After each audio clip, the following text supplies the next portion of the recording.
Spring training, obviously everybody's excited. Optimism is abound around here. What's your feeling about this team, about the vibes right now at this spring training? Yeah, no, I think everyone's excited. We've had a lot of acquisitions and changes over the offseason, and I think everybody's excited to get to work and then try to live up to some of the expectations. Certainly one of the big stories of spring training is the new manager for the Reds. What's your first impression of Terry Francona? I mean, he's been nothing but awesome so far. Every interaction I've had with him, you can tell how wise he is, and you just want to listen anytime he's talking. But he's super cool, and I think a lot of the guys are really perked up when he's talking, so the message really hits. A lot of the guys mentioned that he reached out to them before they even got to spring. Did that happen with you? Yeah. He called me shortly after it was announced, honestly, and we talked a couple times over the course of the offseason, and you know, it was super awesome for me, just being one of the younger guys and then having the new manager reach out. It was awesome. Okay, so as one of the younger guys here, Rhett, how comfortable do you feel being a part of this and competing for what you're trying to compete for? Yeah, definitely more comfortable than last year, coming in to that being my first spring training last year and then trying to just meet everyone. You know, I was a little more timid last year. I feel like I'm way more comfortable now that I know the guys and have built up some relationships. But I think obviously we all have the same goal, so we're all in this together. Everybody talks about the competition for the starting rotation. Competition's always a good thing. There are so many talented arms for this team for those spots. How do you look at this competition and yourself and fitting in and finding your way onto this squad? Yeah, no, I love the competition, the internal competition, the external, anything. If you use it the right way, it's going to do nothing but make you better. But you know, the guys that aren't going to thrive off of it, it might hurt. But I think we got a good group of guys that all thrive off of it and embrace the competition and use it to get better. So I'm excited for it personally. How do you stand out at spring training? You know, I don't know. Sometimes standing out's not the best thing, but you know, I think like I said, we all have the same goal, and we're all just fighting to get better every single day. And we were talking about just getting 1% better any way you can. And ultimately, I think people are watching. There's eyes on you all the time. There's a lot of staff, front office all the time. So, I mean, if that's your goal, I think everybody's goal right now is just to get better and put the team in the best situation to win. You're still so young, still getting better. What are you working on to take your game to the next level? Yeah, I mean, I'm very young. I think my body has a long way. I'm still not reached my full potential of, you know, just in physicality, basically. So I'm working on just getting stronger in areas that I've brought to my attention that I need to get stronger at. And then, you know, just every day you learn more, especially some of these older guys you can just talk to and listen to. So I'm just really trying to get smarter every step of the way, every day, try to get a little bit smarter and learn something. And then just like physically, I think I'll keep getting stronger and going on from there. Are you heavier? A little bit, yeah, a little heavier, a little stronger. So I think I'm at a good base right now coming into spring, and for, you know, the season's long and you'll get banged up and it's hard to keep that strength on, but you need that good solid base coming into spring and then trying to hang on to that the rest of the way. I'm heavier than last spring, but not on purpose. It's a good base. That's right, it's a good base, Rhett. Well said. You last year, everybody talks about your September and what you did for the Reds. Did you surprise yourself at all with the success you had so soon at the major league level? I felt good with where I was coming in. My game was at right when I got called up.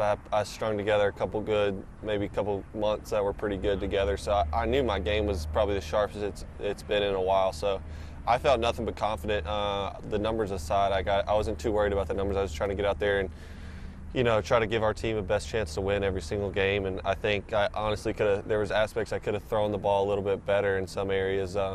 Sometimes the numbers don't tell the full story always, but so there's always room for improvement. But you know, my goal is just to give the team the best chance to win every time I'm out there. You think you proved anything last year? Yeah, I mean, I think so. It's you know, you never know what you're going to get with a rookie call-up in September. It could go a couple different ways, but I feel pretty good with the performance I put on and ultimately win a couple games when I was out there. But, you know, like I said, there's always areas you know you can build off of. But that has to give you confidence that you can compete at that level. Oh yeah, definitely, especially coming from. I went through 4 different levels last year, and the competition, it felt like it was always changing, and then it was just. Each step I took, I was just proving to myself that I can compete at this level. So, yeah, definitely a lot of confidence from that. You a short-term goal, long-term goal guy? You think about, I want to break camp in the starting 5, or I want to be a Hall of Famer, anything like that? All those are cool. No, I don't really set goals like that necessarily.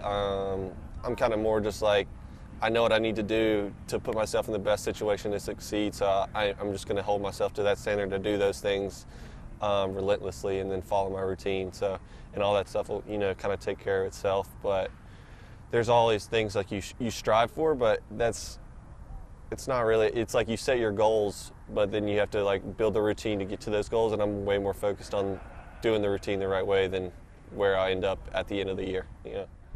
Anybody you lean on in this starting staff? The funny thing is it's still such a young staff, yeah, and you're a young guy, so there's not like a guy who's been around for 10, 15 years. There are some of those guys like Wade Miley who's here, but is there anybody you lean on in your short time here with the Reds organization? Honestly, as many guys as I can. Like, you know, the cool thing about this staff is they're young, but they're experienced. They've pitched here, and everyone's a little bit different. So you can kind of get a little bit something different from each guy you talk to. Like, I love watching Nick Martinez go throughout his day. Like, he's the most disciplined guy I've seen, and very strict. And I love watching what he does. And that's a guy like I like to take notes from. And then, you know, talking to Nick and Hunter and now Brady and Abbott and all those guys. Like, I played against Abbott in college, and then just developing a relationship with Hunter and Nick last year, and now really talking to Brady. It's like you can learn something from all these guys. And then Wade's been around. Just listen to him talk is like you'll learn something every time he opens his mouth. Do you get a sense how excited Reds fans are for you, not just this year, but your future with this organization? I guess a little bit. Hopefully, I mean, I feel the love every time I was out there last September, and then anytime you get to interact with some Reds fans, it's always super positive. I love the city, I love the fan base, and hopefully we can win some games for them like they deserve. And they love the look, man. Yeah. The hair, the mustache. Yeah.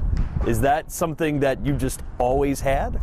No, the mustache, I kind of just threw it on after I got drafted. Just like, you know, you get pretty bored. I was in Arizona for like 4 months after I got drafted, not throwing or anything. So I was like, yeah, you just try stuff. And then the hair, it's just been around forever, pretty much high school, college. I was just like, it's me now.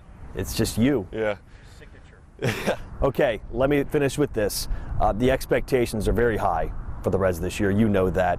What would you define as success for the 2025 Reds? You know, I think everyone's goal is we want to get to the playoffs. We want to put together a good run, but like I said, you know, you can't really, I don't personally try to set that end goal like that every single day. I mean, really, we just want to put ourselves in the best situation where we can win day in and day out. We need to stay healthy, and then, you know, I just think we need to get better every single day. Even if we do start off hot and winning games, there's always areas to improve in. We want to be the best team that we can be. And I think Tito is really adamant about that, just trying to be the best team that we can be every day.